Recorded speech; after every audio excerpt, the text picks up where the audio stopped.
Hello and welcome everybody to a Crick and Ford live stream. And let me just give us a few seconds to make sure we are all live and things are going as I hope. Let me just check. We've got a few people here. S. Mill from the patron that I recognise. Chakalaka, hello. Kim Nealon, hello Helen. Orange Pulp, and yes, okay. It seems like there's a big lag between me talking it going live, but good to see you all. Then Ancient Eye, and there's Matt. Hey, hello, Matt from Ancient Architects. If you don't subscribe to Ancient Architects, go join Matt. He does some excellent work on pyramids and Göbekli Tepe and the Near East. Absolutely fantastic chap. And we're talking darts and football mainly to Matt rather than that sort of stuff. But go see him. Hello, everyone. Right, I have a guest here, which you should be expecting. It's young Simon. Let me get him online. Boom, there you go. Let me put you in the frame. He likes being that side. Say hello so we can hear you. Can we hear you? Hello, excellent. Yeah. Can you all hear me? You can all hear Simon.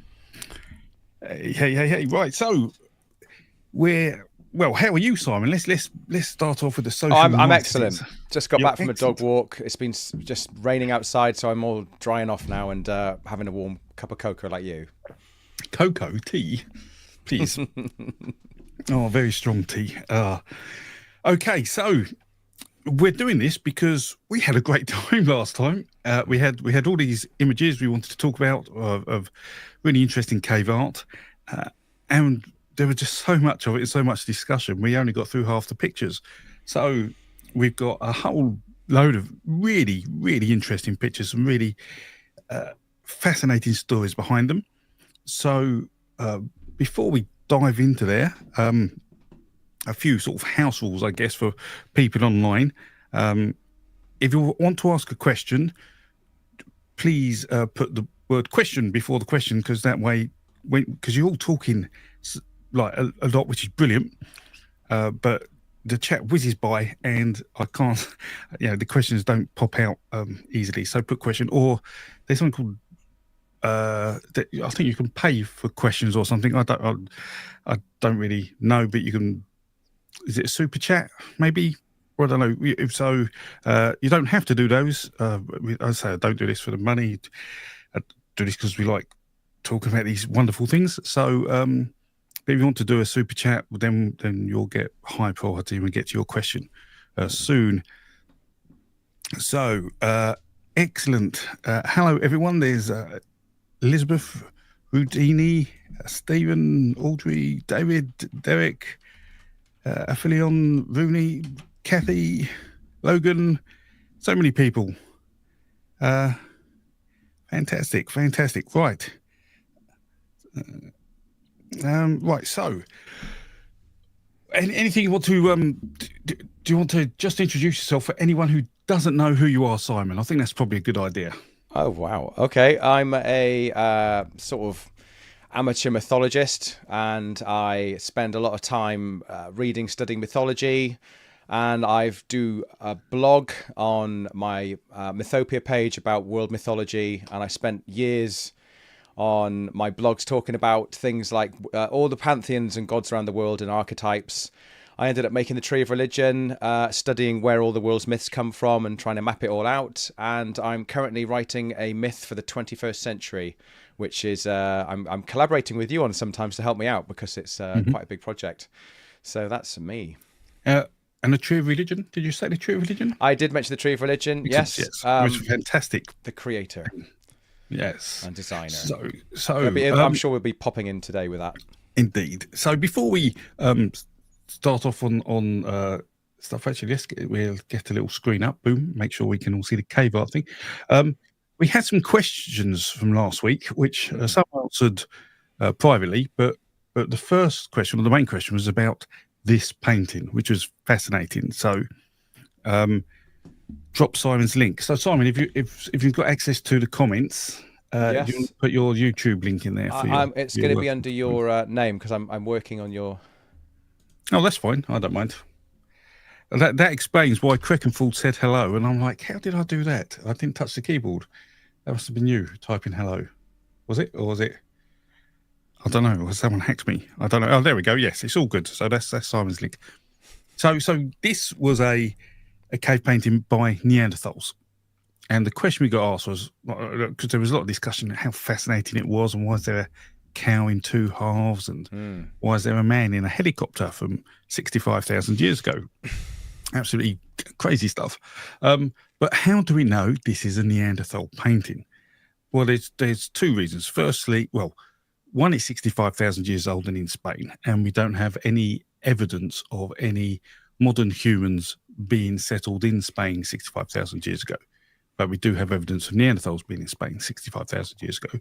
So if you find a painting that is 65,000 years old, we therefore have high confidence it is a Neanderthal painting.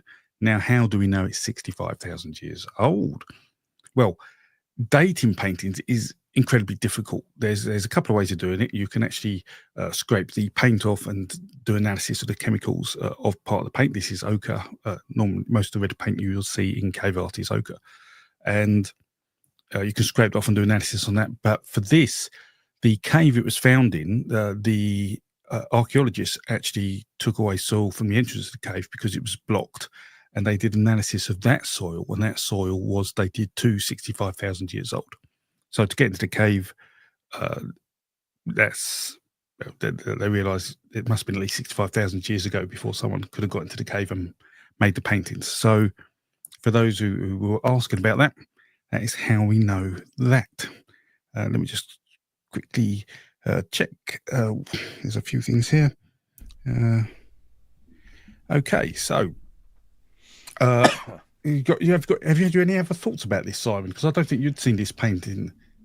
No, it was a new one to me, but I just can't get over that helicopter-looking symbol. I mean, the fact it's so far back in prehistory, we can't even draw upon anything like agricultural tools or anything. It's the strangest thing I've ever seen. I have no idea. It's a bit of a wonder, that one. Indeed. I just can't grasp anything to think what it could be. It's just so weird, so weird. So let's get on with some new paintings. It could be a bird. Oh, I haven't really thought about that. Let's have a look again at a bird. It's just, I mean, But why the cattle? And what is the cattle doing in a rocket ship which is heading into the ground? I don't. The trouble is because we have some preconceived ideas of patterns. Our brain wants us to imagine things in a familiar form, and so it's sometimes very hard to look at things naively to see it. An ice boat. Oh, like a sled. It's the kind of thing that Graham Hancock fans will really dig their teeth into because they're going to be talking about ancient aliens. It's got that kind of feel to it. So you've brought online a picture that I think is going to get all the ancient alien astronaut enthusiasts very excited. Well, I have met some of them. I sent it at Megalithomania. I wasn't overly sure what it was when I first saw it, but there were a lot of ancient alien people there. There's a symbol from the Aztecs or the Mayans which looks similar to that, and it's called. I think again, it's a sort of somebody looks like they're in a spaceship or a space helicopter or something. It has a certain look to that. So I'm not even remotely going to go there, by the way, and say that's what I think it is. I'm just saying it reminds me of that kind of thing. Hence why I'm finding it so strange. Okay, so let's look at the multiple livestock present. Could it be a top-down view of something husbandry related?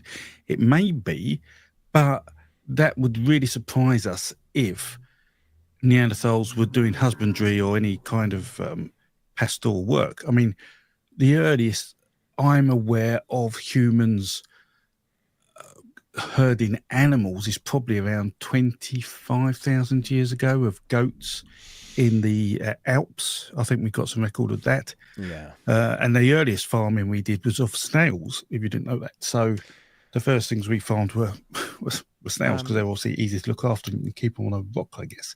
Can I have one more look again? I was thinking skis or something. I don't know. Ski, It's just no. it's just really interesting. So someone said that could be water flowing over it. Yeah, it's absolutely fascinating. So It's a rabbit in a helicopter. yes. So if any of you, I know I've got a fair few patrons here, so I'll share these. I think I have already, but I'll put them on the my Patreon page for all those who want to have a look at them, including all the ones we go over today. But any thoughts will be really interesting. So let's look at some new work, and we'll start off with the Bangude petroglyphs. Now, some of you may recognize these because I made a video a little while ago about the story of Jonah being swallowed by a whale. And what is fascinating is that these petroglyphs, some of them look like they could be telling that story. Now, do you have any thoughts on this? I mean, because you spotted some interesting Yeah, I zoomed into it. You? It was you got a very high definition picture, so I was able to zoom in and pick out lots of pictures. There you go. So that's the sort of a zoom in. And one of them, so we see a whale there with something in it. And we think that could be, in effect, a image of a narrative of that story. Although, what we have to be careful of is, applying narratives to these pictures, because some of these pictures may not be narratives of stories. They may be narrative of ritual or belief or something else. But it certainly is quite fascinating, why they would draw that. But there's lots of whales. Yes, and in the front we're looking at they look again like smaller mammals. Yes, there's another picture. You picked out things from it, which I put up. Oh right, yes. You found like there's a man hunting in the top right, probably deer, I guess. Yeah. We call those the short-legged deer. They're probably now extinct. You got a bar. It looks like a barge with people in it on the left, on the top left. Or it could be a jaw, but a boat. Possibly, yeah. Boat. It reminds me of the solar barge, but so potentially a mythical connection. And the mask at the bottom right, that was brilliant. I've never seen anything like that. Yes. So I suspect it's a mask, or it could be perhaps a supernatural figure of some kind. But yeah, that was an interesting one. Nothing. I mean, does anything jump out at you as being mythological there? No. You'd like to think that these are either narratives of stories. I mean, if we've got the whale there, which is a narrative, it's from a story that we're aware of, myth. And so if you're not aware of the Jonah swallowing a whale, no, the whale swallowing Jonah myth. Jonah did not swallow a whale. That would have been the end of Jonah really quite rapidly.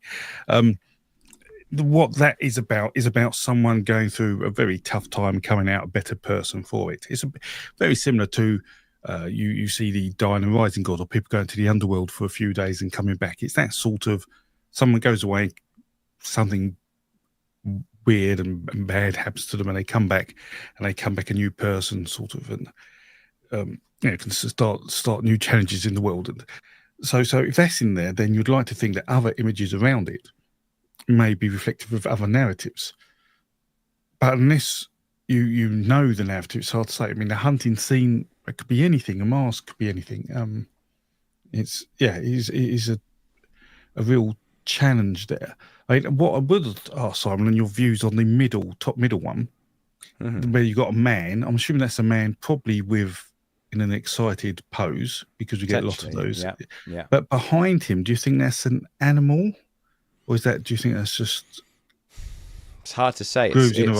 It doesn't look. It looks like it has been drawn on. So whatever it is, it looks like it's been painted, or whatever the technique they've used. But I wouldn't say it was an animal necessarily. It's hard to say. If it was, it's jumping on his back. But I don't get that impression. Going back to the whale, did you know the story about Vishnu when he turned into a giant fish? Did he swallow Manu? Have you come across that myth? Yes, that's one of the things with Rig Veda where we see actually Manu mentioned, because the Indo-European primordial twins are usually Manu and Jimo, but Manu isn't mentioned in that story. It's Purusa. In the Purusa hymn, I think that's 1090 in the Rig Veda. But yeah, the story of Manu when he's on a boat with the fish, isn't he? Yeah. So, but I don't know if that's that's probably a similar motif. I haven't actually didn't analyse that. I don't think when I looked at Jonah, but it's a very common myth motif, certainly in Eurasia. So that's yeah. I'm just thinking about this is in Korea, isn't it? Yes, this one, yes. Right? And it's the Neolithic period that these were drawn. Is that right? Yes, it's quite recent. Yes, it's a say. So if the man, is it all right to bring up the Tree of Religion for a second so I can just have a quick look? You can. At if I just bring that up onto stage, there we go. So I just want to have a zoom in because I've got that somewhere here. There it is. So this red branch at the bottom is coming off the orange branch, which is this is India, South Asia, and then this is Southeast Asia, and we have Korea here, and there it is. Oh, this is the one we're looking at now, isn't it? So 6th millennium BC onwards, and as you can see, it's on the same agricultural branch, so we know a lot of the agricultural myths are coming along, and up here we have obviously the Rig Veda and the myths of Manu and the fish when Vishnu turns into the fish. What was the other one you mentioned? The story of Jonah, which is Abrahamic. But yeah, and when we talk about it being a whale, it was originally a fish. Whales weren't really understood not to be fish until about 1,000 years ago. Yeah, let me bring back the image again. So it's do you when you go back to that picture of the whale, do you think when you look at it, do you think there's a person inside the whale, or it's yes, yeah, I do. We can get back there if you want. That one. So it doesn't look like a person particularly there, but the persons could be squashed up. But we do have other art from elsewhere. Even I think there's some in Australia as well, if I'm not mistaken. But there's certainly other images of people in Wales, definitely. I say it's on my video. I've put them. So we have confidence again that this is maybe talking about that narrative.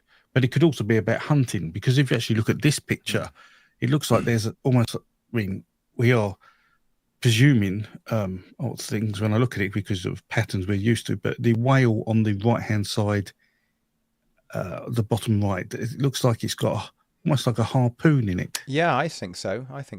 But were they harpooning whales back then? I'm not too sure. Spearing, I would have thought they were spearing them, and maybe they just made it look bigger to express that this has been stabbed. Yes.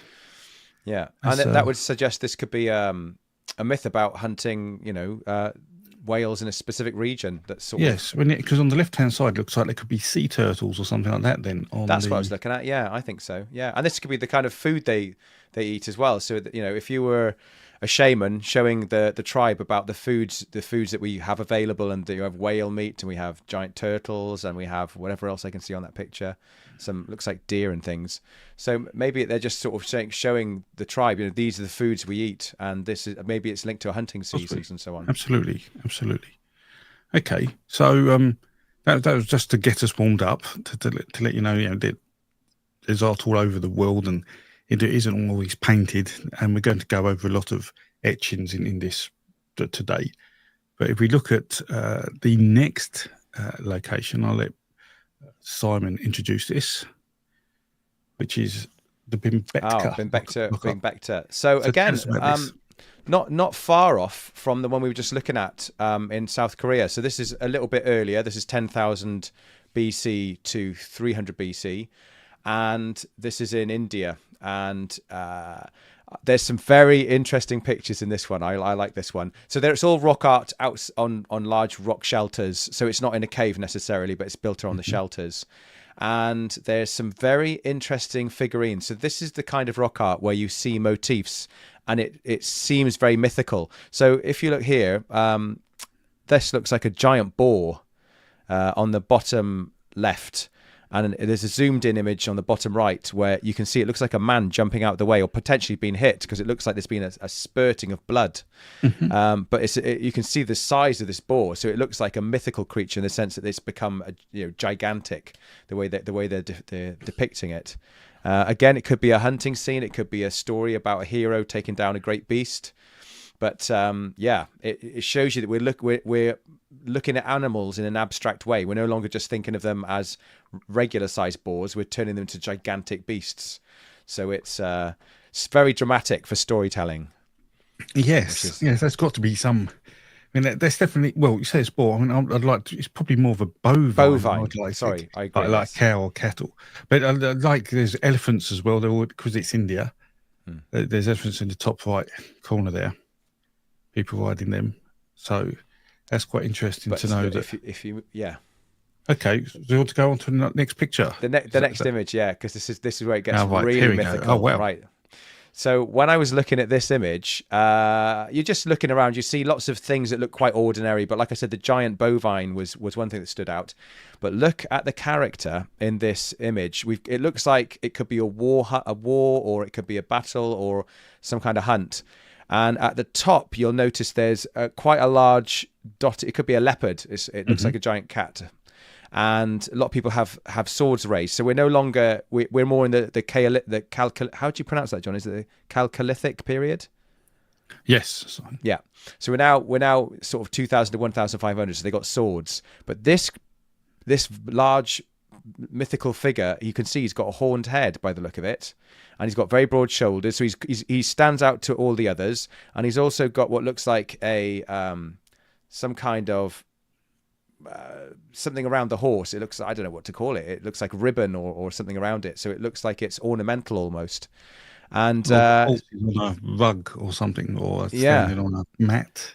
But it makes this mythical creature stand out, and I think there might be in this particular case, it just looks like a horned being. So, what are your thoughts on that? So we're in India, we're in the sort of Bronze Age period, aren't we? Yes, it's probably near 1500 because of horse riding. It being so popular. There is hunting going on because there's people with birds, and it looks like a dead animal. There are a number of people on horses. And I'm not sure that is like a supernatural figure on that horse. I just think that's possibly someone wearing a hat. Okay, that could be a helmet, maybe a helmet or something like that. But it is capturing an image that's happened. That's my feel that this. Yeah, there may be a story in it, but this feels like it is a real narrative deep in that. I've not found many mythical creatures that look. I mean, to me, it looks a bit like Pan. It has that kind of the horned. Yes, it's one of those things. As I say, if you've got some preconceived ideas of what something looks like, it's really hard to get away from that, because I can look at that because it's like there's almost like an eye in there as well, because it's quite dark dot where the eye would be, and its chin is quite protruding, so you can see the hair. It's like you said, it's I don't know whether it's that detailed really. I mean, it's just because if you look at the rest of it, I mean, the horse's mane is quite. It looks very naive in how it's drawn, but perhaps the horse's hair was tied up to look like that, or is that like that because that's meant to be a horse running? But if it's running, then why aren't the legs moving a bit more? Has anybody else got some ideas what they think that could be around the horse? They said the hairstyle rather than a hat, maybe. But that's it. I mean, it's interesting that there are birds there. And birds, are they hunting birds? Or, I mean, birds are often symbols of death or passing to different worlds. And there's people on horseback who are different. If you look, people on horses at the bottom are dark. Oh no, but the ones at the back are hollow, sort of bodied, and the ones above them are hollow bodied. So they're all part of the same peoples. So perhaps the I don't know. It looks like they're wearing earphones, doesn't it? They can see that it looks very similar to the ones I'm wearing here. But that looks like a helmet. But to me, that stands out as a helmet. But the sort of Pan-like figure because the fact they're able to make one image look like a helmet, but you think this one could be a helmet. I don't know. It just looks like it's a part of the actual being itself. So I'm veering towards a mythical being of some kind. Okay, yeah, and we are in the time of, we got Greek mythology around about this time as well. So we know that we've got these really kind affect of India. I mean, India went to influence Greece. But I don't know about the other way around. But yeah, it's certainly, John here said different levels of importance for the different styles of character, and I'll probably have to agree with him on that. That feels like that. And the birds could be vultures, maybe, if they're going yeah. after bodies, but there's no dead bodies around. Well, maybe in front. I mean, we're only seeing so much. Maybe there's more. I couldn't find much more to it than that, but maybe there's something more. There's other pictures as well, isn't it? We can look at the other picture if you want, I think, on this. That one. Ah, right. Okay. So again, this is in keeping with the mythology. These are considered to be some of the earliest pictures of, I think it's Shiva, and he's got. If you look in both the images, there's a trident or a bident. I can't remember which one it is, but these are considered to be the earliest depictions. So it's around about, again, 2000 to 1500 BC. So these are really early depictions of that god, and they are in the correct form as well. But in some of them, he's got multiple arms. So it's this is going back to when the Vedas were written, wasn't it, or a little bit before? So it's interesting seeing it in cave art form rather than just seeing it on written text form, because those are some of the earliest myths ever written. But this is, it's amazing to see it actually on a cave wall. Yeah, it's a multi-armed being, a figure. And he's got the iconic head. He has, in many depictions, he has that cone-shaped head, which you've got on both of them. So that's a classic depiction. So a lot of people are very confident that is a very early depiction of Shiva. Wow. So, but do we know the age of that particular? It's so picture? open. It could be as late as 300 Common Era. Okay. So it's a big variation. But I noticed a lot of them veering towards the 1500 BC. From what they were saying. Yeah, and Shiva had been created by them. It was a god and a figure. But that's one of the things we're trying to figure out, isn't it? Is how much cave art is mythological and how much is just depicting early rituals. But this is one of those ones where you're like, this is mythology being depicted. And it's interesting to see a god in cave art, because I can't recall seeing cave art with gods per se. Well, I was excited about Magura. Remember, like the last episode we talked about the Magura rock art, and I definitely got the sense that many of those figures are godlike. But yes, this would be one of the first ones which is pretty guaranteed. Okay, so what's the next picture? Is it? I think we're on a multi-arm figure. Yes, the next picture. I think is that that's a different art now. So this is new to Simon. So this is in South America, and this is a 12-mile long piece of art. What? And yeah, so this has been painted on for many years. Certainly up to 12,000 years ago. I mean, some of it may be younger, but say it's so long. What could it represent? And there's some really interesting figures in here. This is one of those ones. If you zoom in, pick it out. Yeah. Oh, exactly. Wow. So here it looks like there could be a giant sloth in the middle of the picture, and there has been work done with elders of tribes in the area about what all this could represent. And the view, and there was a paper written about this, I believe, and the view was that this is quite representative of sort of spiritual nature. It isn't narratives of what has happened or stories. It is saying how to cross into other worlds.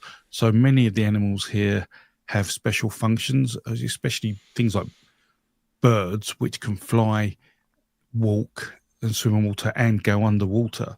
Something like that would be considered a magical animal. And so they would represent that, say, on the picture, just, and then probably tell a story about that animal and how it passes into other worlds on that. So it is really representative of that, rather than let's say an encyclopedia of nature. Even though there's many animals, many plants, and things like that, all recognizable. The actual purpose of this is more to do with spirituality. Is there anything on there that? Sorry, John, I got a terrible cough still. So some of these beings look a little bit zoomorphic. So let's have a look. We've got these deer-like creatures that are standing up on their hind legs on the left-hand side. Yes. It could be dogs. They are dogs, because dogs were domesticated in South America at this time. But do you see the one on the far left? If you look at the one on the far left, out of the two that look very similar, above it is it looks like a being with ears, anthropomorphic, and he's got his arms out, and either side he seems to have something in his hands, like maybe rabbits or something. But again, that looks like a anthropomorphic, zoomorphic being. We can zoom in on some of them. So we got this. So these are some very interesting. Yes, here we go. I think so. We have the snake-headed birdman. Wow, that's a very unusual character. They do stand up on their hind legs, says Helen. Yes, they do when they eat. Absolutely. So yeah, these are some weird characters. Now, I can imagine some people would say, "Oh, these are probably shaman dressed in various outfits," but those kind of figures didn't, as far as we're aware, didn't exist when this was painted. So, as I say, this is all about animals going between worlds. So a snake on the ground could fly and have legs and could run. So that's what it's all about, transformation. The feathered serpent. You get that. So when you get to Quetzalcoatl, like they did that serpent, that's feathered in many images. So it could be that's an early Quetzalcoatl. Could it be? So we're in. Could that be an early Quetzalcoatl? Yes, exactly. Have you just found an early Quetzalcoatl? Because it looks like a feathered serpent to me. It's such a weird thing to put together, but as soon as you think of Quetzalcoatl from Aztec Mayan myths, you think, right, yeah, the feathered serpent, and he's got a serpent's head, feathered body. So I think you've got an early depiction there, earlier than I would have thought. I didn't realize it went back that far. If it indeed is that character, that's quite amazing. Yeah. So very anthropomorphic animals, in effect, like so. Yes, someone said bird person, lizard person, coyote person, sort of thing. Yeah, certainly animals with anthropomorphic features, because those animals had the ability, as say, to pass through different worlds, from our world and the world of the air, and the underwater to the world of the dead, even. So yeah, that's that's quite interesting. I find that thoroughly interesting, and I'll post a paper on the Patreon as well. If people are interested, I'll try and dig that out on the net, the narratives about this, for those that are interested. So next, another one of Simon's. We're rushing through these quite quickly, but here we go. I'll let you pronounce that. Zhao Zhang. That's my attempt. Zhao Zhang Hawashan rock art.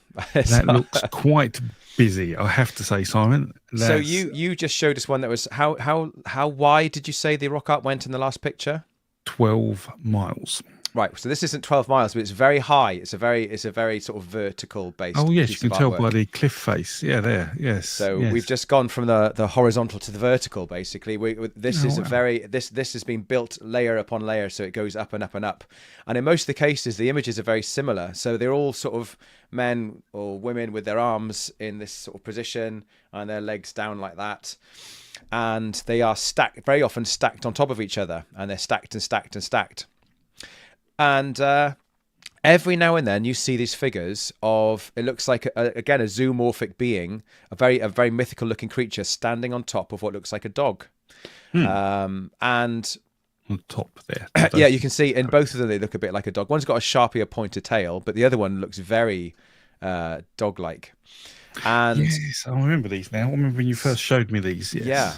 And the culture at this time, so we're around about 770 to 476 BCE, and they had bronze drums, and they played bronze instruments. So that's a part of their culture, and they reckon these are the bronze drums they use. In fact, I've actually seen pictures of the local people using drums that do look like that. So it looks like it's very much a part of a ritual using music. And this is, if you look in both pictures, it could be a key, a giant key that's being carried, or a sword that's being carried, or they've been impaled. But in both pictures, you see that there's something very long with a round end that's attached at the top, going through this person. And I can't find any local myths of what that could be. But you had an interesting idea when I talked to you about it. Because you showed me this. I was looking at the dog, and I was thinking, that dog looks odd. And he looks odd because he looks very stiff, very pointy. So I was wondering, is that a dead dog? So is that someone dancing, because of the legs being wide and the arms in the air, dancing with a dead dog? And dogs were known as, again, animals to go into other worlds, because what we find certainly in India and in Persia is that some of the funeral customs, and I probably made a video about this, touching on this when I did a few videos on death, which is that some people didn't bury the bodies, they left the bodies out for the dogs or the vultures to eat. And the reason for that is that if an animal eats your body, it can then take your material flesh into the other world where it can deposit it. So, so it's me thinking that perhaps there's a ritual around a dead dog, because if a dog is dead, then you've lost a messenger to the other world. So perhaps there's something quite significant in that. But I do think people are dancing, as you say. I mean, it looks like they're playing drums. Certainly the top left-hand corner one, looks people are like looking at the man on the dog. The man can't be standing on the dog, because a dog would just die if it wasn't already dead, because they're only small animals. So well, I know Varuna in Hindu mythology, he stands on top of, is it a crocodile? But it shows dominion over the animals of the sea, and I was wondering if it was saying that he has dominion over the dog, and as you were suggesting, that the dog represents a guide into the underworld. Actually, dogs very often are psychopomps, aren't they? They guide in exactly. Many of the myths. They guide people into the underworld. So maybe it's saying this figure has dominion over the underworld, and the dog is the guide. So my thought, it was similar to yours basically, but saying that his dominion is over that realm. And yes, go on. Yeah, no, I was just looking at the question. So the door there. So Joshua, all the circles are drums, Simon was saying, and he's found pictures of those somewhere. But to go on about the dog a little bit more, so this is more European belief, is that the dogs, people used to think, because they had this magical ability to go to the other world, inside the dog was a human. So when a human, so when you hear werewolves, what that was is that there's a man inside the dog, and in effect, the dog would turn inside out to turn back into the man. And this would happen on certain nights, with full moons or at crossroads. They're always considered sort of magical parts, especially sort of more in Eastern Europe. You see a lot of this. So I quite like that idea, and perhaps this could be representative of the man and the dog, maybe. Although I think it's probably more actual. They're actually a separate man and a dog. Perhaps there was a ritual of a man turning into a dog. I don't know. Well, to keep in theme with that, if you look at the character on the right-hand side, look on his head, that's actually an animal. So again, it looks like a mammal. Little dog. Yeah, yes. A little dog potentially. Now at that point, I'm starting to think shaman, because shamans used to wear the hats of an animal that they would consider to be taken on its spirit. So again, I wonder, is he drawing upon the dog by saying this is my totem animal of some kind? So okay, shamans are interesting because they're often misunderstood. In fact, we don't necessarily really understand what They are. So did we get, was there shamanic rituals in China at this point? And there may have Uh, been. I'm pretty sure there was. I mean, the Mongolians Okay. had shaman, and they're all around the sort of the western period of western region of China. So I'm pretty sure that there was a shamanic influence.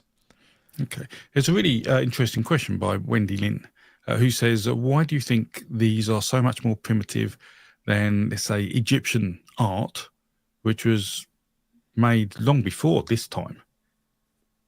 And that's a great question. It's sort of down to innovation and technology available to the people, and their beliefs. So 4,000 BCE, Egypt had, well, it was sedentary, had farming, it was building. Well, the pyramids were being built for 4,000 years ago. I think, 4,000 BCE. They probably weren't being built then. But the people were thinking about it. They were starting to build what they call the masseter. I think the single layer tombs may be coming up at that point, which eventually turned into pyramids. But I'm not too sure if China. Well, no, you had the Silk Road by then, surely. So I don't understand it. I think it's just people must be cut off, or they're in a ritual. The ritual was to always use red ochre and paint people like this. So it could be just a continuation of that. Because if you look at even religion today, Christianity is the obvious one because that's the most popular, and we see a lot of it. They perform rituals that are, frankly, sort of slightly. I don't want to call them ridiculous, but you're having the bread and the wine, which is like a blood sacrifice of Jesus. You have to remember Jesus died for the sins. So why do we still take bread and wine? It's just a symbol. You carry on. That's how rituals work. You repeat. So it may be that the art has been made like this because it's part of the ritual to put the images there. Because there are so many images, I mean, that would feel. Are you okay to go back again, John, so we can look at the picture before again? Just have a look at that. Gives it a bit of context again. Yeah, the height of that, the huge amount of images, and the images are actually quite large as well, aren't they? Yes. If you look at the bottom right hand corner and the size of that sort of fence there, I assume that's a fence. And if you look at the island, the little peninsula sticking out where the river's going around it, you can see that is the rock face is quite high up. It's really big, and that's all painted quite in different regions all the way up there. So why do you think they did that? Why? I mean, I'm imagining a tribe living there. You've got farming, so they've got little paddy fields and so on. So there's probably a strong community there. That must be like a big cinema screen that they can sit back and somebody can tell a story, and their voice will be bouncing off the rocks. It'd be an amazing story to tell, and I'm sure it was quite. There's got to be some sacred nature in it being absolutely. so tall. We also have a super chat question from S. Mill, one of my patrons. Could the kitsune myth go back that far? So that's the Japanese fox myth, I think. So it's like a supernatural. Yeah, the dog could be a fox. You never know. Could be a fox, yes. Its tail wasn't bushy enough to be a fox, I don't think. But it's a good point. It could be possible. If you go back again to the picture in front, I wonder if we look at it again, maybe we can get a fox sense from it. I mean, I don't see why it couldn't be. I mean, the paintings are quite naive, as have been suggested. So it's a really good point. It's a really good point. And that's it was a trickster spirit, if I'm not mistaken. So yeah.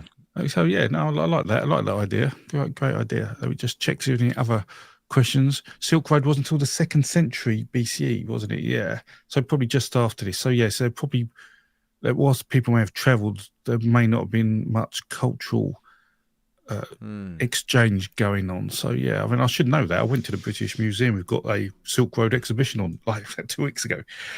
And I didn't walk away with where the Silk Road was. All I was looking at, when did they find tea and bring it to Europe, and teapots, but they didn't have that either. So I was quite disappointed. The question, here we go. Also, what do you make of the thin-tailed animal on hind legs holding something just to the right of the fox? Oh, so this is like the little devil Oh my figure. god, I can't believe I missed that. This is one of my favorite things. Well done for picking up on that. Brilliant. Yes. This I'm glad you brought that up because I almost missed it. Right. That little character again looks a bit Pan-like to me. He's got the horns. And He then, looks like he's holding an instrument, which could be a flute of some kind or a horn. But it just looks like a procession where that little imp creature again. It looks supernatural. It looks like a supernatural being. And if you look at the character standing on the dog or the fox. Well, actually, I daren't say. I was going to say it looks like there's a spike on its head, like a horn, but it looks like there's little rays coming off its head.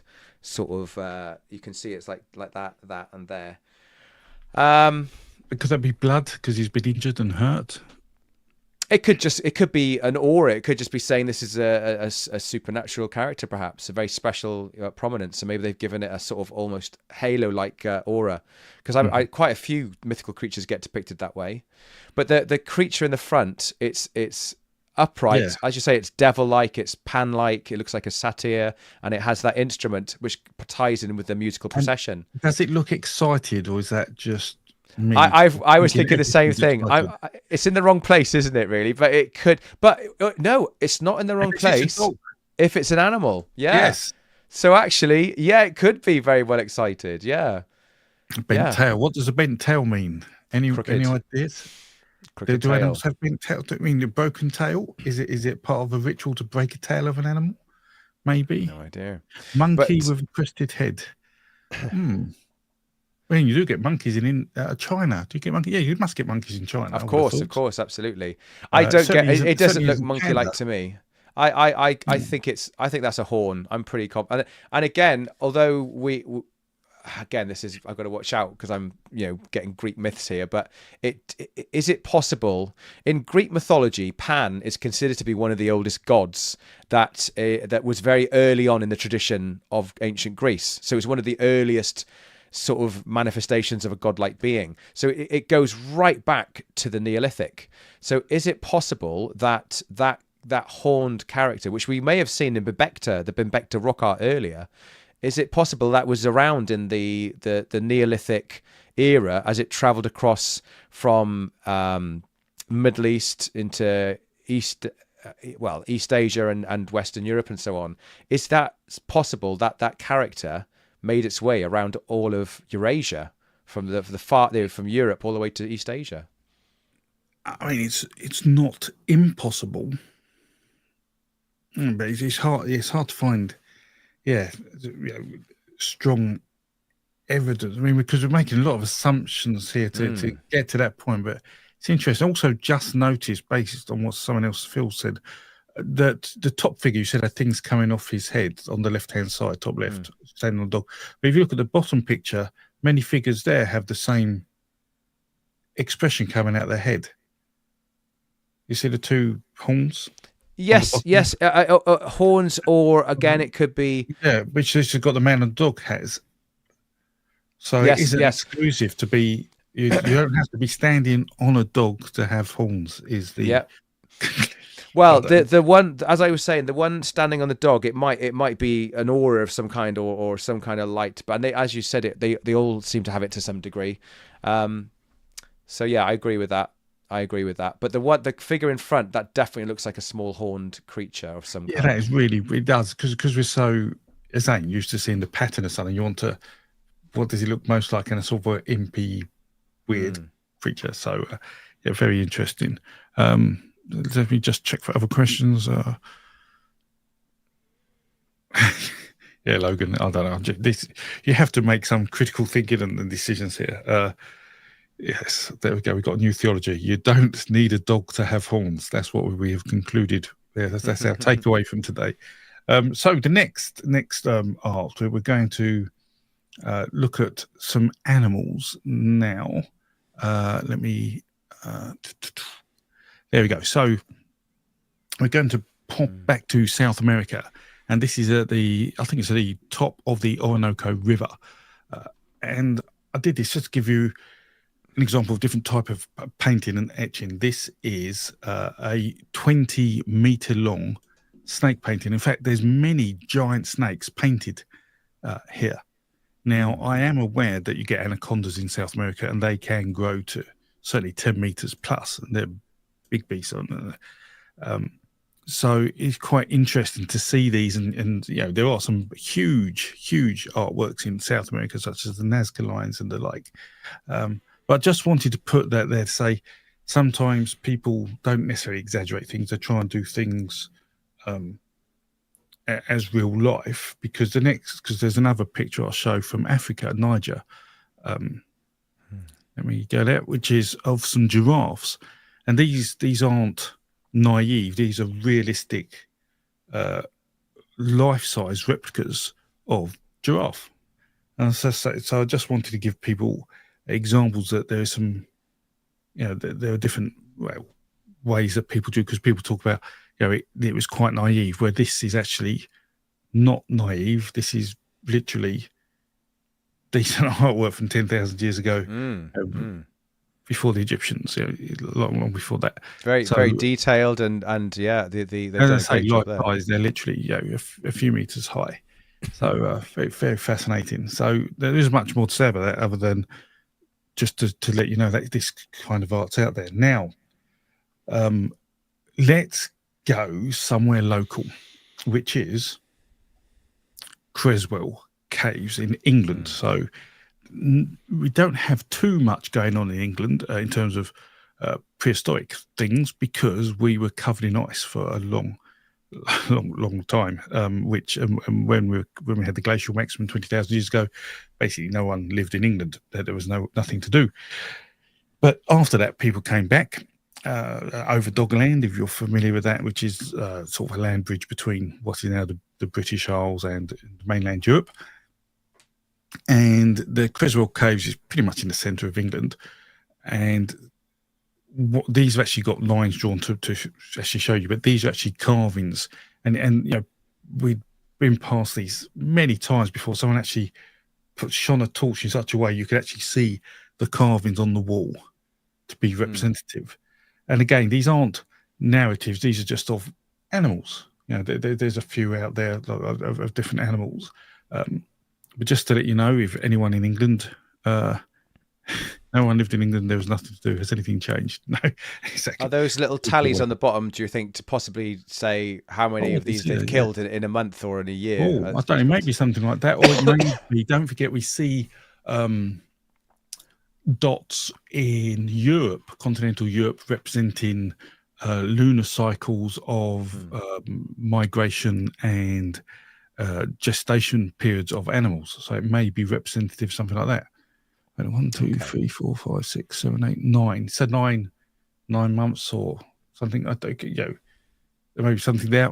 I don't know. But what is interesting about Creswell Caves is the next bit of art, which is this. So we actually find that just 500 years ago, in England, which was very much a Christian country at this point. I mean, the term is that peasants weren't very pagan. Is a term when we talk about sort of folklore and the like. I mean that they were, many of them were practicing Christians. We see someone go out of their way to go to the caves to put these marks on, which are meant to be protecting people from hell. So there's still this theory that caves led to the underworld just 500 years ago in the middle of England, or some people thought that, and they spend their time making these weird random carvings on a wall. So this is again just a way of it showing how, even in more modern times, when we know how to draw and know how to write, you can still see something carved that makes no sense. Unless you're aware of the detail behind that. We have a question from Jason. Is there a rainbow serpent style myth theme near where the snake art was? They kind of remind me of river depictions. Are they the Orinoco snakes? So if we can quickly whiz back to them. These. So in South America, are there rainbow serpents in South America? That is a really good question. I can't recall. Are you familiar with rainbows? Because you like the South American myths, Simon. Are you aware of any? Yes. Well, Quetzalcoatl is linked to the rainbow serpent. And we were looking at images of potentially images of the feathered serpent just earlier, weren't we? So this period could well be, there's absolutely perfect age for the feathered serpent to be there, and the rainbow serpent therefore. So yeah, I don't see why not. It's a shame that our ancestors weren't able to get pigments and paint it rainbow coloured for us to help us out. Right. they just tend to use red ochre, don't they, or scrape it out. Yes, what I will do actually is I will take us back here. And then I am going to do. This is probably all going to go wrong. Let me share my screen. Let's get rid of that one. Otherwise, it's all going to go very wrong. Bear with me, everyone, whilst I break my computer. Right, share. So, what you hopefully will have on the screen in a second is the mythology database. So, what we have here is the rainbow serpent, and if we look at the dispersal, absolutely clear that South America and the Orinoco had many rainbow serpent myths. So I don't know if many of you ever use the mythology database. It's something I curate with the support of my patrons, without which it would not be anywhere near as good it is. And this is used by academics over the world, universities across the world. It's really useful tool for studying myth. So you can find it on mythologydatabase.com. And yes, and there's some new features for patrons. If you haven't watched my vlog, hopefully maybe even by Tuesday, patrons will have access to individual narrative search. I don't know how cool that's going to be, but it may open up some new ideas, and we can add to that in the functionality. So that's the mythology database saying that's there. And the feathered, the rainbow serpent, we're thinking is one of the oldest supernatural beings that we have in recorded history, isn't it? Because we reckon that started in sub-Saharan Africa. Is that right? So there's the dragons starting in sub-Saharan Africa. So Colombia is the Orinoco, isn't it? So there are a few places around here. I'm just checking. So that is all of that is very much the rainbow serpent. There's the feathered serpent. I just can't believe how ubiquitous it is. It just goes all throughout the region. So it was a big deal for the people. Absolutely. I mean, the dragon. I mean, not all feathered. But you find that when the dragon gets to the dragon, part of it's serpent, part of it is more chimera, depending on how you want to pronounce it, which is all the parts of all different animals. And when it gets to Asia, you see it's still got human faces and feathers and things like that. And I'm pretty confident that flavor of dragon went down into Polynesia and then went across to South America. Right. And that's why Quetzalcoatl looks more feathery. I mean, I may be wrong, and there's a lot of assumption and supposition there, but it sort of fits quite well. Right, let's just quickly check the questions. Map is great, excellent. Glad you like all that. Would the blank spots on the map be where there hasn't been findings of the rainbow serpent? So I will actually add functionality to the mythology database soon to show you where tales aren't told on top of where tales are told, so you can get a better idea of the dispersal. But certainly there are multiple types of rainbow serpent tales. That was just one particular style of motif. So there you go. But if you just look for rainbow serpent in the mythology database, it'll pop up. It's I can't remember. Let me just tell you. It is. I was looking at I-41. Okay, so if you look at I-41 as the motif on the mythology database, you can. But there'll be others variations on there when you go into it and see that. Someone saying thank you for my hard work. Well, thank you. I can't pronounce. I don't know how the English version of that name. So, but thank you. Right, let me get back to the presentation, which I think is that one. So, yes, are we there? Excellent. So, we did this, and we did the witches. So now back to, oh, now this is going to be exciting. This is something Simon added today. So we're going to go now from England to the other side of the world. Yes, let's go to the other side of the world. So, Murajuga, would this be pronounced? My Aborigine. Murajuga, yeah, the Murajuga. So this is in the northwest peninsula of Australia, and there's a lot of cave art around there, and there's a lot of myths and cultures. So there's loads to draw upon. What I found interesting with this one is how, again, it's 40,000 years old. The art could have come, millennia after millennia after that, but it goes back as far as 40,000 BCE. And you can see here the images, all of them are very symbolic. They have, they're abstract. They just look like mythical creatures in most cases. I did an experiment. I looked at the local folklore and the local myths, and I was trying to find descriptions that might possibly be linked to what we're seeing on the bottom row. And the bunyip was one. You know, the bunyip, the sort of this creature. If you look at the bottom left-hand side, it looks like it's got like long hair. Sort of, yeah. Oh, the very left one. I was wondering if that was possibly a bunyip or something, but they it's not like they look zoomorphic. They look quite monstrous. They look supernatural beings. The one just next to it has almost a triangular shaped head. It looks a bit ET like, doesn't it? And then you've got the one to the far right, which I think it's called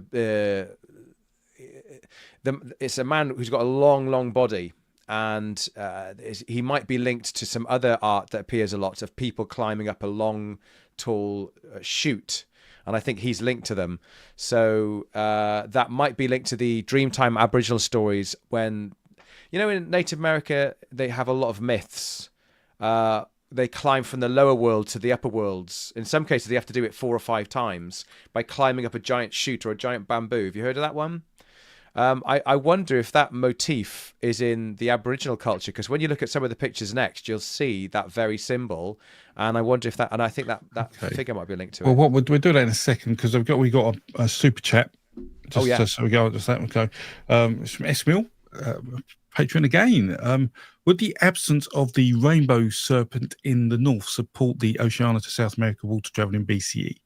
So, as I say, the feathered serpent would support the migration from Asia down into that. The rainbow serpent, what happens there is you tend to see it in key creation myths in some of the older places. So to me, it seems like a very early myth, and that's why you find it in the more extreme areas of the world.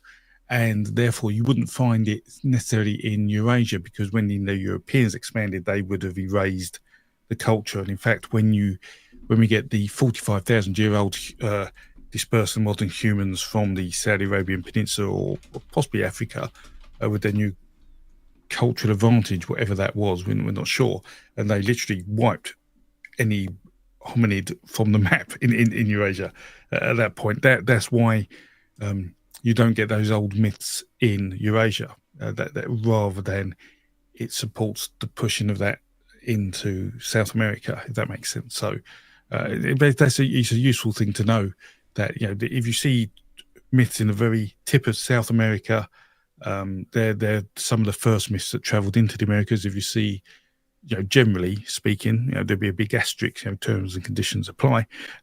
Just like if we see myths in the bottom of South Africa and over the world, they tend to be some of the oldest myths, because those myths in South Africa didn't disperse later on. They only dispersed when humans first left Africa. We don't see that, so that's why that happens. Do you mind if I have a little attempt to try and show you how the rainbow dragon may have made its way to Australia? To the Polynesian and the North the South America region. Okay. So if I bring this up, there's a dragon in East Asia called Hong, and he's a rainbow dragon. And I did a bit of research on him a while back. Let me see if I can find it here. So here we are in East Asia, and Taiwan. Not far from there is where I found this Hong dragon, this rainbow serpent. And if you follow this, can you see that? If I zoom in a bit more. Taiwan. Yep. Yeah. So they end up becoming the Austronesian people up here, the Austronesians, and they become the Polynesians. They are the ones that travel down through Southeast Asia, and they affect all the cultures here. You can see on this tree, and they continue until they get to Papua New Guinea. And they keep going until they get to Melanesia and Micronesia. So they're now moving into the Pacific Ocean. And you can see that pink bar represents the Austronesian migration, which I've just written down there. So once they get to the Pacific, they travel over. And I've got this little bar, this little dotted bar here. This is where it gets theoretical, because we can't prove that they crossed all the way across the Pacific.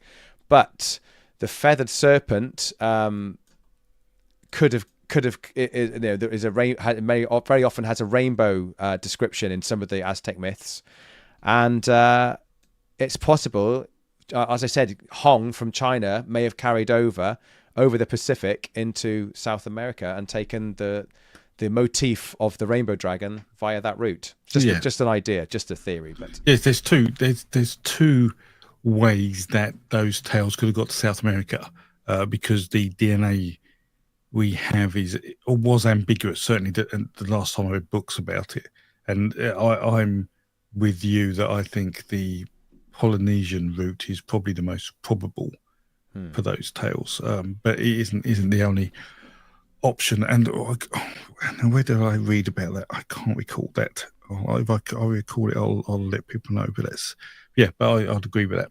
Yeah, but the Olmecs here, 1200 BC, they had images of Quetzalcoatl, or the feathered serpent, and that's at the same time as the stone art was. The Olmecs started carving these giant stone heads, and it's very interesting that no other culture in North America seems to be doing this, or in Mesoamerica. Yeah, they come from external sources. Yeah, which makes me think again the Polynesian influence. We've got the Easter Island heads; they were all into rock carving and so on. So I do think there's a good chance the rainbow serpent came across via that route. If this, again, it's just theory, but there we go. I think that's a very, very interesting theory. I'm trying to get you back. It's got probability. So there's a couple of other questions we'll look at first as well. So I've got a question from Ron TDMC. So do dragons and serpent myths boil down to a man's obsession with his outer urethra, or just the shapes of mountains and terrain? So dragon myths can be primarily because of the shapes of terrain, and because we're scared of snakes. I've got a pretty good video about how the dragon myths came about. And Helen pointed out that the face with a tear again. She's saying these faces have tears. Are we talking about the top? Yes, the top face. There's one which has a little teardrop almost there, if you like. And the mouth is downturned, which does suggest a sad face. So that's a fair reading, because it does look like it's quite sad. There's the rock art here in Marajuga it's everywhere. It's like a mountain, a whole mountain with these red rocks everywhere, and there's pictures everywhere. There's so many. You could spend a day just collating all these images and looking at all the mythical images. So it's one of the richest sites I've ever seen. So yeah, you moved back to where I was talking about. Yeah. So there's a couple of other questions that we'd hit as well before we talk about these people and what they're doing. So people saying Polynesian DNA is in South America. Absolutely.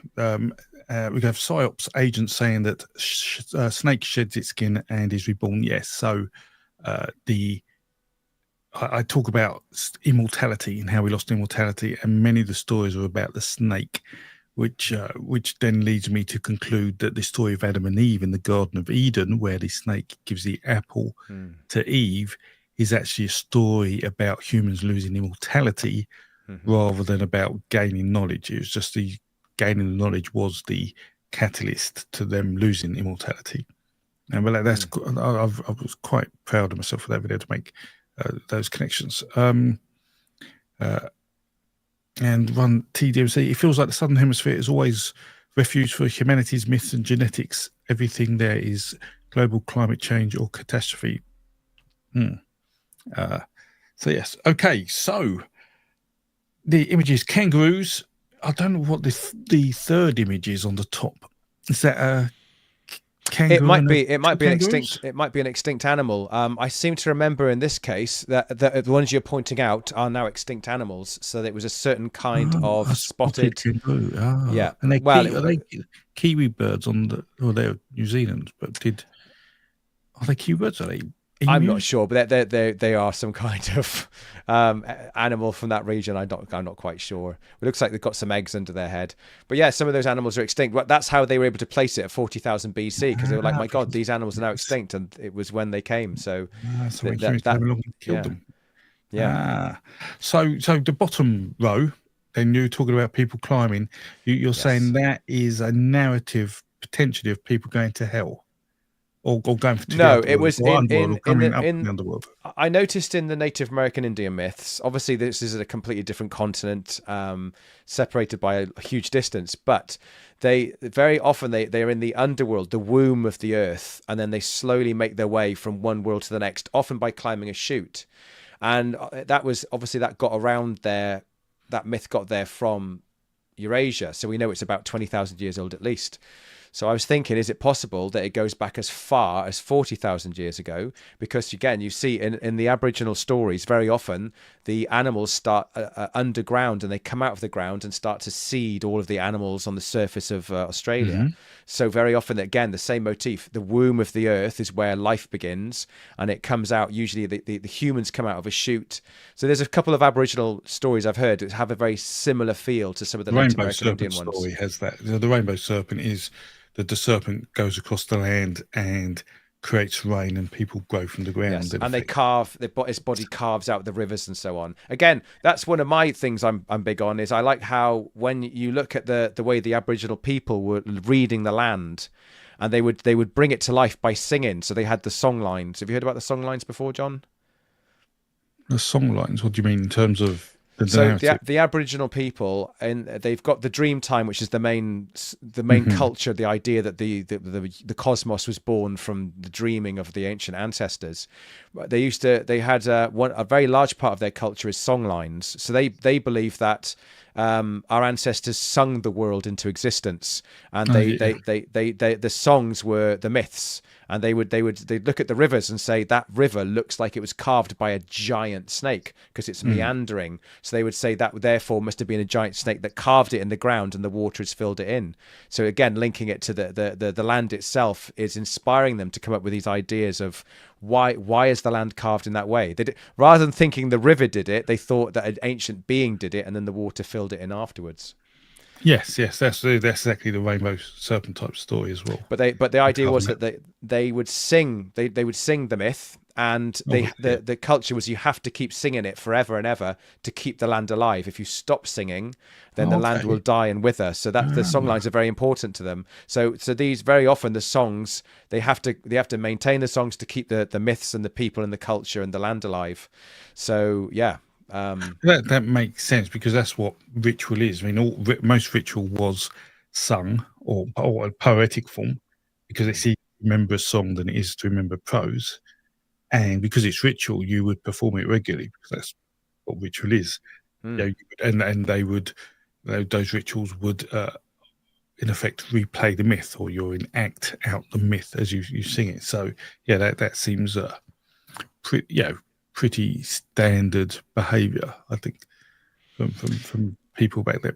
I'm looking at the people climbing what looks like a large chute, and some of them look like they've got bags on I was going to say, they look quite big. Yeah. So unless they're turtles climbing. Yeah, they could be turtle people. You never know. Yeah, that again, the Aboriginal were big on that, weren't they? The tribe of the turtle, the tribe of the kangaroo. They believed they came from animals' ancestors. So you never know. Maybe they're turtle people.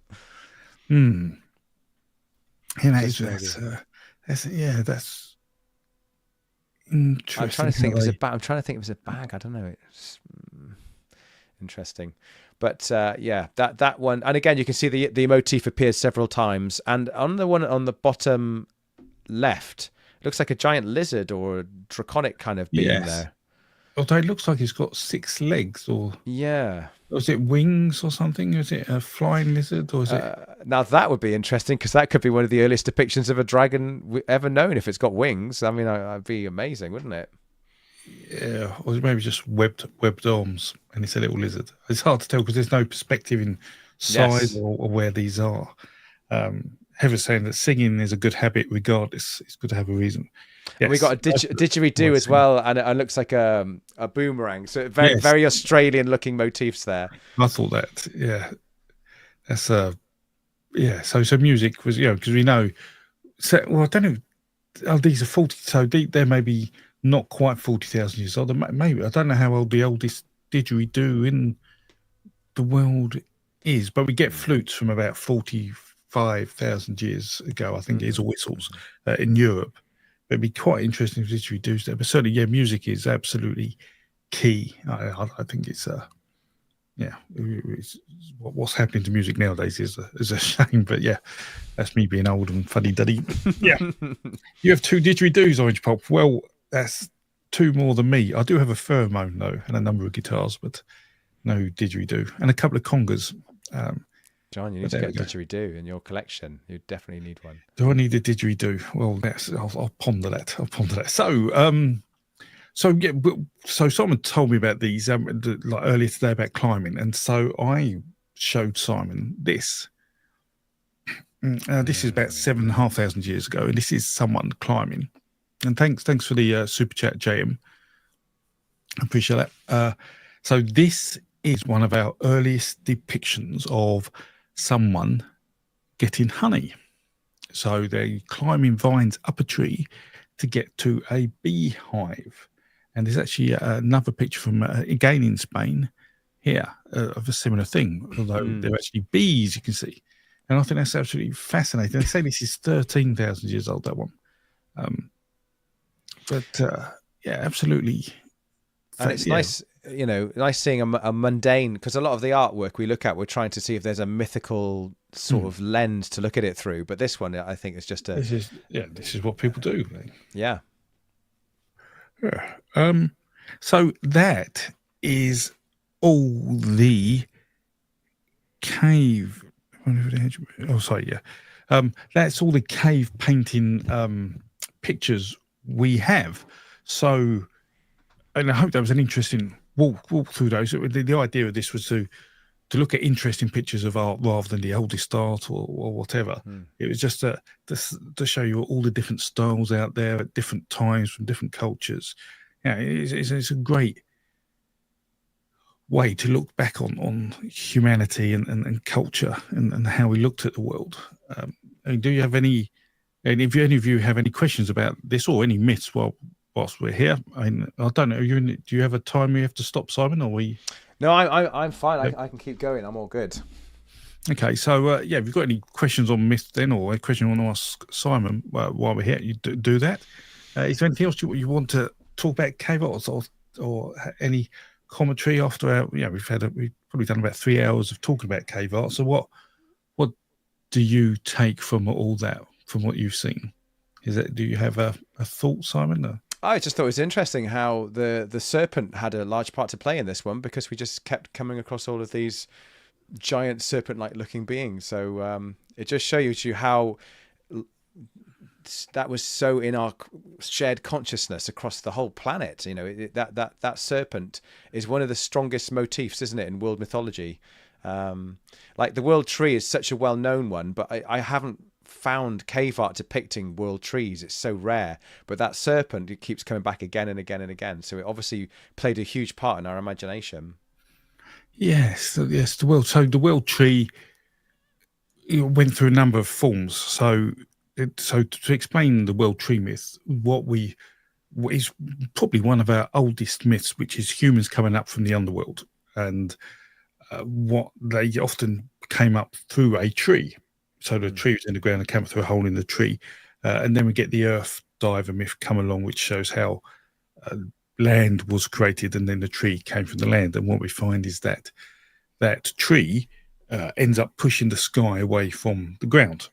That's the purpose. And then we find that turns into mountains and things like that. And all the pillars, you see them. And that's it. So they evolve into that. But sometimes they then turn back into the world tree, because the world tree in Old Norse probably hasn't survived 70,000 years. There's the same tree myth. That's, I think, is unlikely. It has a different role. That tree, the world tree, is a way of joining things together as opposed to a form of creation. If that makes sense. Yeah, it acts as a connection between the earth plane, the heavenly realm, and the underworld realm, and so on. Yes. Yeah. Well, I will say thanks, Barry, for the super sticker. Much appreciated. So, what else do we have? I'm trying to peer and look at the thread. Yes, they're looking at all the questions. If the serpent was so important, it makes you wonder if there was a bit of truth in some of those myths. Yes, if the serpent was important because it killed us a lot. The snakes killed us a lot, and that's why they're important and have such reverence in the stories, I guess you'd call it. It is, we as mammals, we've been hunted by snakes pretty much our entire evolutionary existence. So that's why the serpent is really important. I think, though, metaphorically, our ancestors looked at it I think they were looking at it deeper than that. I think they were looking at that serpent metaphorically thinking, as you said earlier, it sheds its skin. So there's this renewal, this sense of renewing itself again and again. And, trees renew themselves with their leaves every year. But to see the snake doing it with its own skin, and no other animal does that, that makes that animal highly symbolic. So the animal actually encapsulates that. Yeah, and the metaphor of the river, as I said, the curving land of the river, that you could see the same snake shape. And it's interesting as well, when you think about the river, when you look at the river, if you speed it up, the geological movement of that river, it actually does meander like a snake when you speed it up. It's not quite the same, but there's a very similar meandering. So it's almost like the land itself behaves like a snake through that water. And I think our ancestors had a very right brain way of thinking about it. John, have you read, I don't think you have you? Have you read the book The Master and His Emissary by Ian McGilchrist? I don't recall reading that. No. So he's a psychologist, and he studies the way the brain works, but he looks at it. He also uses the first half of the book. He just studies the brain, but the second half of the book, he studies world culture and he studies art, and he looks at things like cave art, and he looks at it through what would a right-brained person have designed this, or a left-brained person? And he's so good at being able to read the way art is made. He can sort of go, that's made by a right-brain dominant person, which tends to be very creative, or it was made by a left-brain person that's very, very detailed. Like those giraffes you showed earlier, that would be a left-brain person. They're really going for the detail and getting all of the. It's not about anything. It's not about being metaphorical. It's about being literal. This is literally there, and this is the patterns of it. Whereas the dragon, the drawing the meandering shape, they're looking at it as a right brain, which is more creative, which is more metaphorical. So they're looking at it in a much deeper way. They're thinking, this isn't just a snake. It's not just a snake that's dangerous. This is something that moves like the water, and the land itself is snake-like with the way the water moves. So they saw a meta pattern. They saw a metaphor in the land itself and the snake. So they made that pattern. It's a very right brain thing to do. It's a very poetic thing to do. And I think a lot of the time when we're looking at these ancient cave art, we're looking at the mind of right brain poetic people who are seeing metaphors. They're reading metaphors. So it's a good book for reading art and cave art and mythology. I recommend it to everybody. It's one of my favorite books. So definitely worth. Yeah, I don't necessarily understand the importance of its right or left brain in terms of what and so right, it just people thought of it. It's just the way if so somebody who's functioning left brain is very literal. Mm-hmm. They tend to be very detail orientated. They don't necessarily see the wood for the trees. They tend to be focused specifically on dotting the i's and crossing the t's. It's a very specific way of thinking, and some people they're more naturally navigated that way. Men tend to be more left brain dominant. Women tend to be more right brain dominant, so they're more creative, more poetical, looking at the bigger picture. So when you look at the cave art, what you're doing is you're trying to see through the lens of who is designing this. Is it somebody who's quite an engineer, and they're more interested in actually how they're drawing the cave art and the way in which it's being done? They're trying to show something literal. Whereas if a mythologist, if somebody is creating that and they're trying to tell you a story, they're not just trying to draw something literally like a snake. They're trying to say the river and the snake are the same thing. So they try to draw something that is a metaphorical. They're trying to say the snake sheds its skin. So we're using the snake to tell you something deeper. It's metaphorical. It's telling a story that which myth typically does, isn't it? Myths are they are truths. Analogies. Yeah. I wouldn't say they're necessarily analogy. I'd say they're truths. They tell a truth, but a truth doesn't have to be factually correct. Okay, it's just what someone believes. So hence most myths are religious, because people have these religious beliefs they think are truths, but actually aren't necessarily factually correct. Well, that's said like a true left-brainer. Sorry, I am, but that's what they are, really. Definitely. So yeah, okay, that's interesting. And the snakes and water, people, I thought some comments about snakes, water. Yes, so snakes were often found by water, which is why we see some of the rain snake myths, happen with a river. And I made a speculative video about, I think a dragon ritual, I think I called it on YouTube, where we found some snake skeletons at water sources in caves. And the only way we think they could have got there, someone must have placed them there carefully. Otherwise, the snake bones would have been, corrupted and broken, but they weren't. They were left perfect. And it seems like there's a ritual going on of leaving a dead snake at a water source. So that's really interesting. That would have been 15 to 20,000 years old. Those myths. Well worth watching that video. I haven't seen it. Just catching up on things.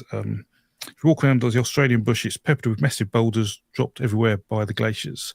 Yeah, there's a lot of those sort of things.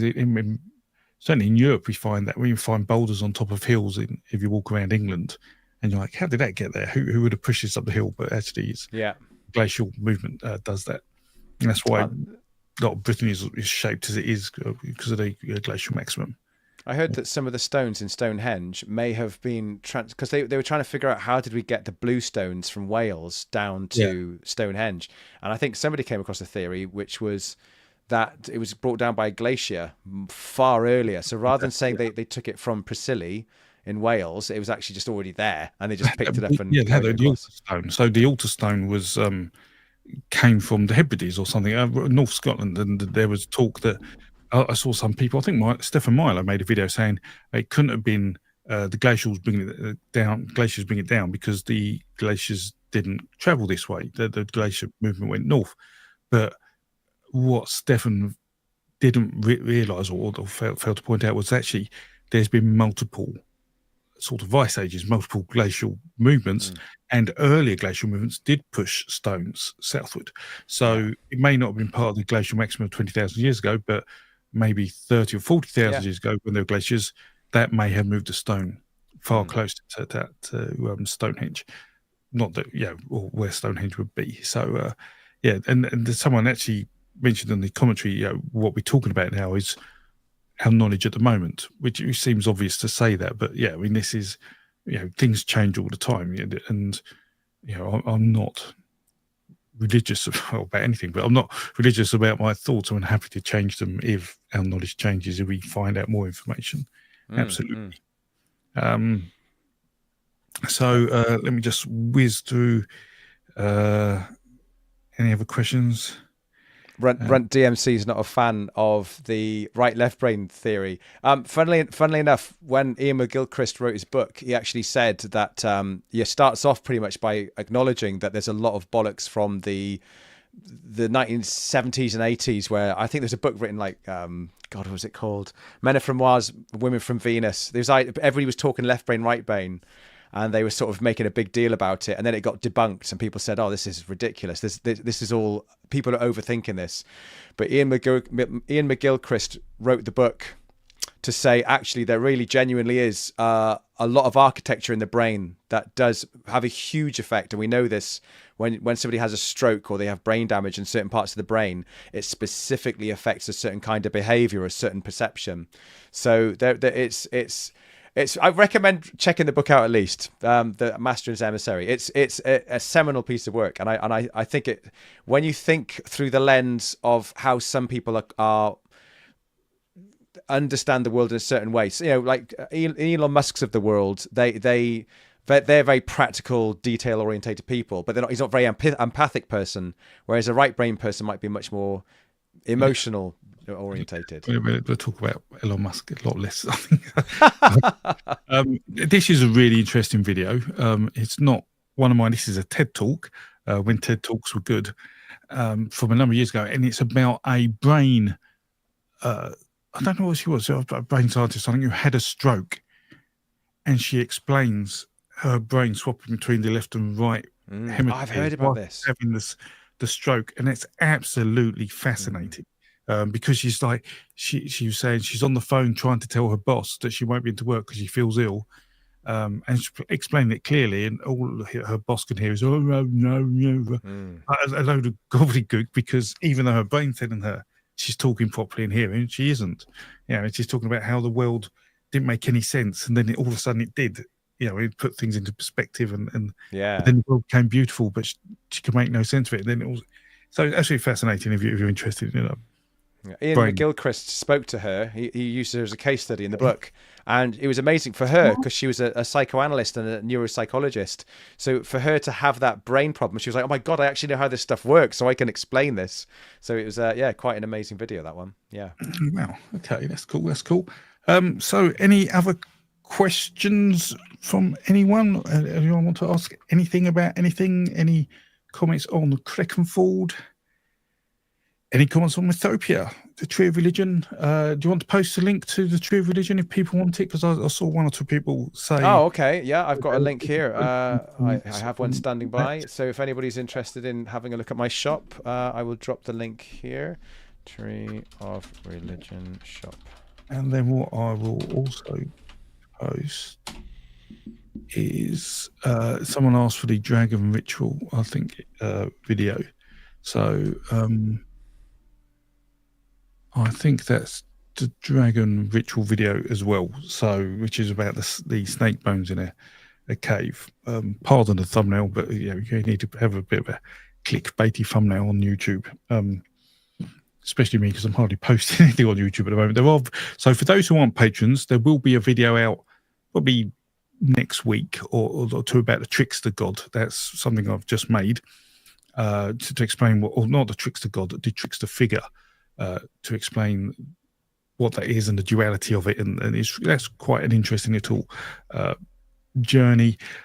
I did want to tell some stories about tricksters on there, but it's really hard to find a trickster story that isn't considered nowadays racist or full of unimaginatively large or genitalia.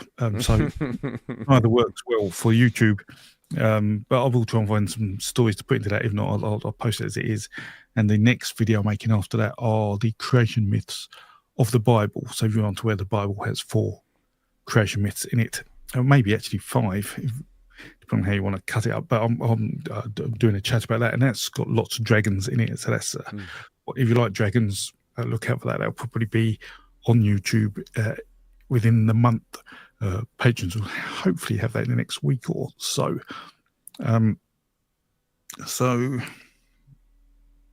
sorry, Alexandra. Yep, we're coming to the end. Thank you very much, Joshua Esh, for your super chat. I think they're called. Let me just show that. Thank you. much appreciated. I think maybe I should add illustrations. Right. Lots of thanks there. Thank you, Esmil. Yeah, I like these live streams. They're relatively straightforward, and hopefully Simon and I, we talk a lot outside of these streams, bounce ideas off each other. So we were pondering doing a sort of an actual podcast of just talking about myth generally.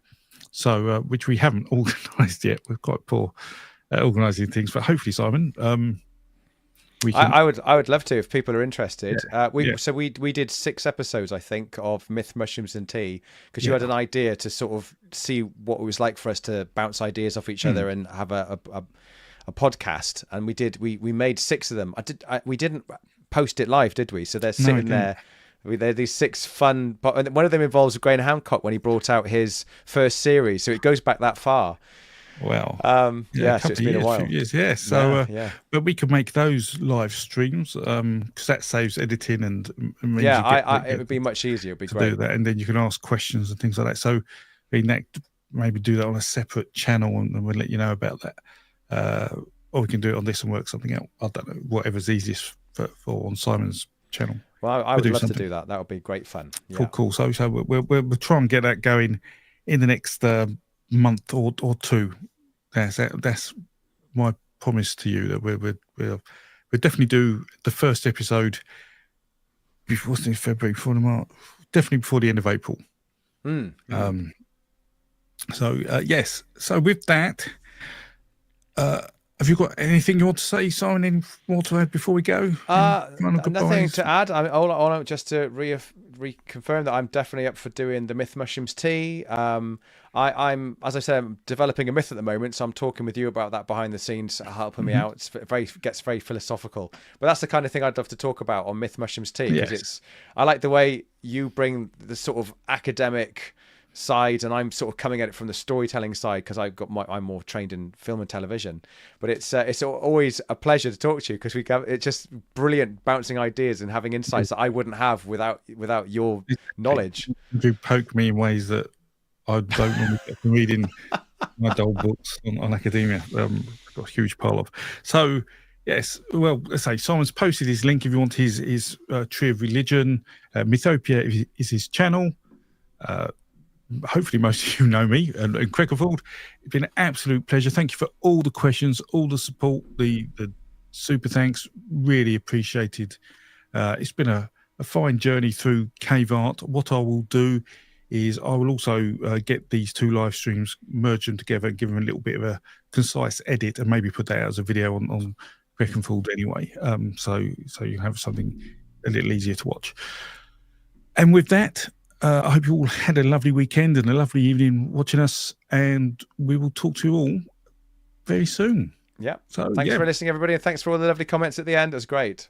Indeed. So, yes, toodle pip, and I'll talk to you all very soon. Take care. Bye-bye. Bye.